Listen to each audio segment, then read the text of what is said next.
Well, hello everyone. It is Dave and Bo. We're going to be walking around the garden this morning. And over here, I want to show you some of the things that I've done already. I cleaned up this area a little bit, got rid of all the scilla foliage that was dying back, and got this area cleaned up, and also planted some angelonia. And so angelonia is a perennial plant. You can buy it through the Proven Winners group of plants, and they have a beautiful kind of like open snapdragon flower to them, but blooming in the spring and summer. They get about 1.5 feet tall, and I think they're going to look really great here. I'm going to put some more dianthus around here as well, and I also got a catmint for Bo. So she's got one over on the far side of the yard. Excuse the parrots. But she's got one on the far side of the yard, and she'll have one over here as well. Other than that, the daylilies are looking good, and also look at that beautiful celebrity tree rose. All right. Other things that I've done this week are cleaning up this area here. I cut back more of the vine and ivy from the back fence, got that cleaned up, pulled a lot of weeds. Also have a lot of liriope. You can kind of see that green strap-like leaf in the background there. A lot of young ones were coming up through the Shasta daisies. I pulled all of those out. Over here we've got a fern in the background. I'm not sure which variety that is. It may just be a regular autumn fern. We've got one of the plants I planted from bluestone perennials last year. It's in the Heuchera family. Back here is a new plant we did this year. This is a Weigelia, a viola seedling. And take a look at all the blooms on this geranium. It's just loaded. It's got a lot of buds yet to go. And it's just been a really hardy plant. So I'm happy with that. And also the dwarf Chamaecyparis. How can you go wrong with that? Look how beautifully everything is mulched. It's like my favorite thing is a fresh bed of mulch around a lot of these plants. I worked in this area here as well yesterday.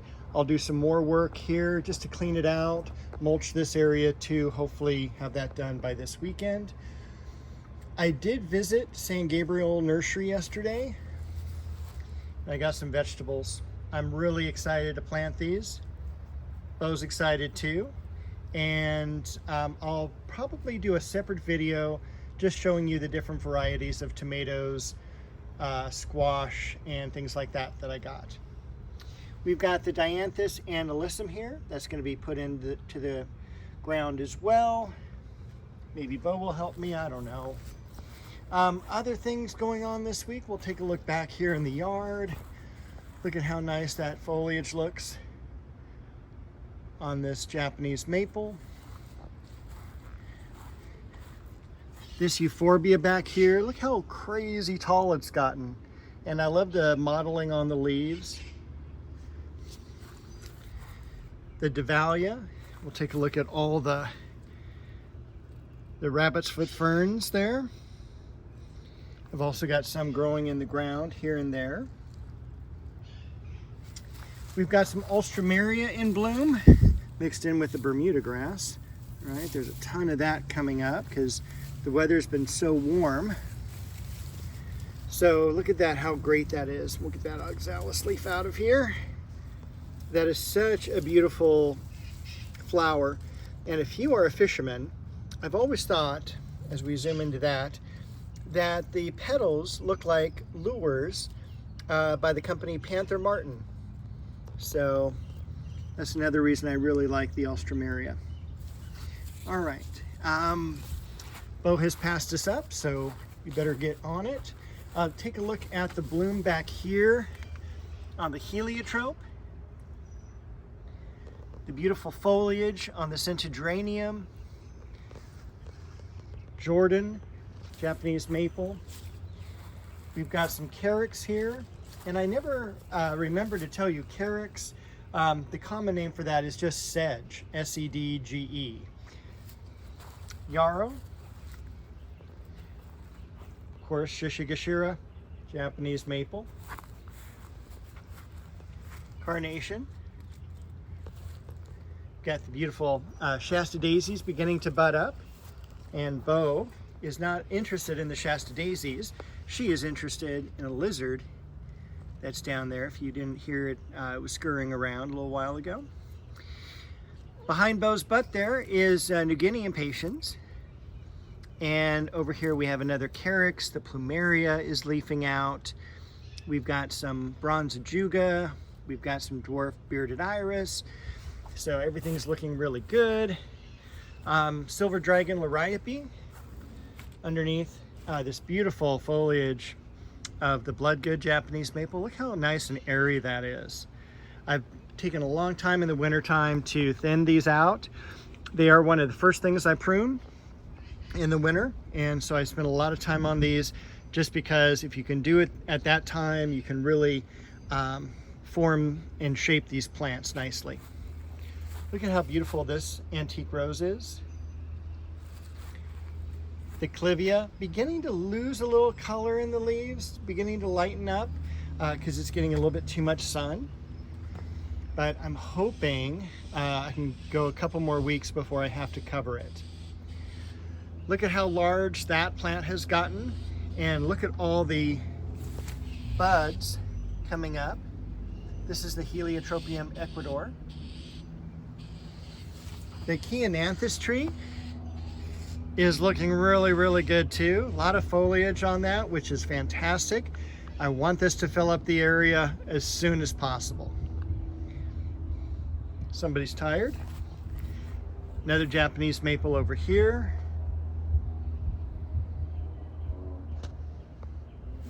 And I don't think I did a whole lot over here, but I do like looking at that Jedlo orange. Look how beautiful that foliage is.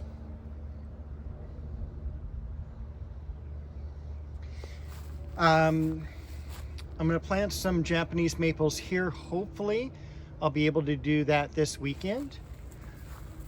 Look at the bloom stalks on the celery. We'll go across the yard.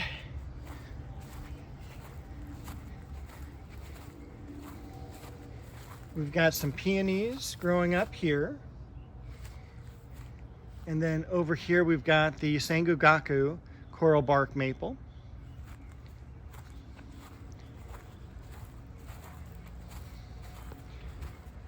Old-timey rose Cecile Bruner.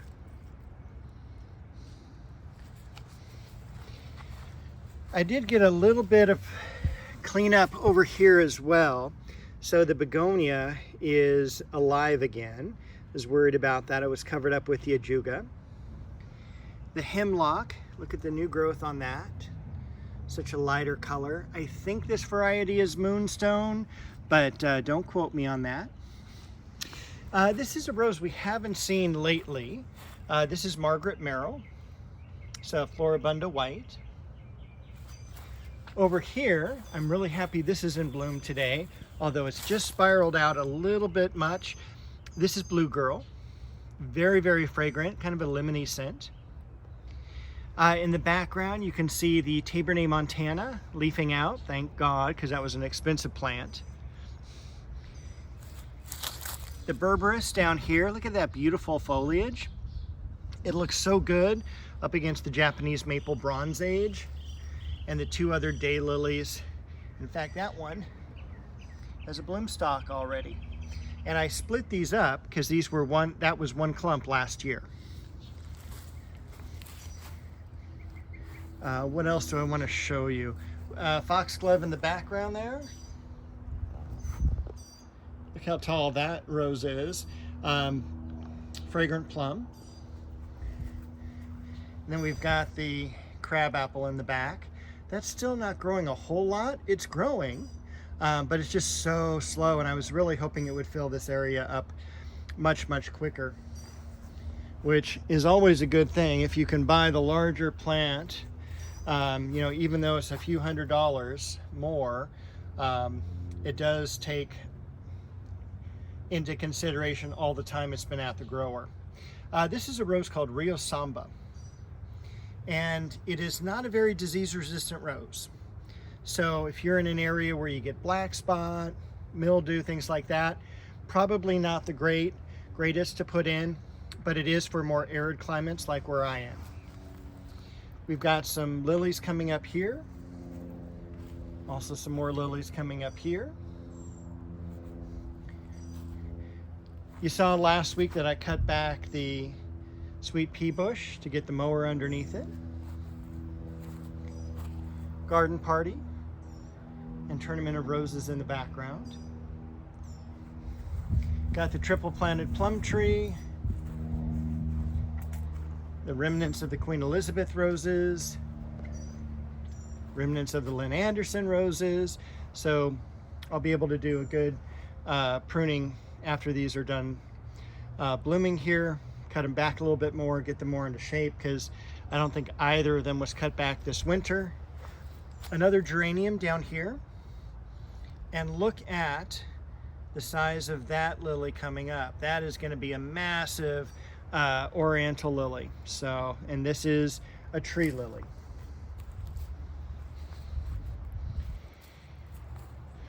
So the apricot tree did not make it. I'm sure it's fire blight or fusarium wilt or something like that. But I'm going to rip this up and probably put one of the tomatoes in this section for this year. And that's just the way it goes. Look at that beautiful Grand Duke Sambac Jasmine. This is a Monrovia Nursery hybrid. Super fragrant, but you do have to be right up to it. I'm about a foot away from it, and I can barely smell the fragrance, but it is something that is going to be super strong if you go right up to it.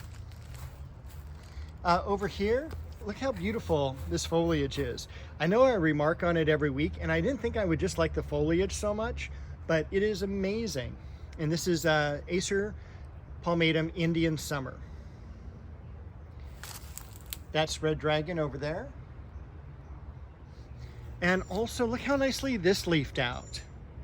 This is the flowering apricot. And luckily, it did not get any of the fire blight or whatever happened to my fruiting apricot. Down here, Ingrid Bergman. What a beautiful rose that is. Not fragrant, but very disease resistant.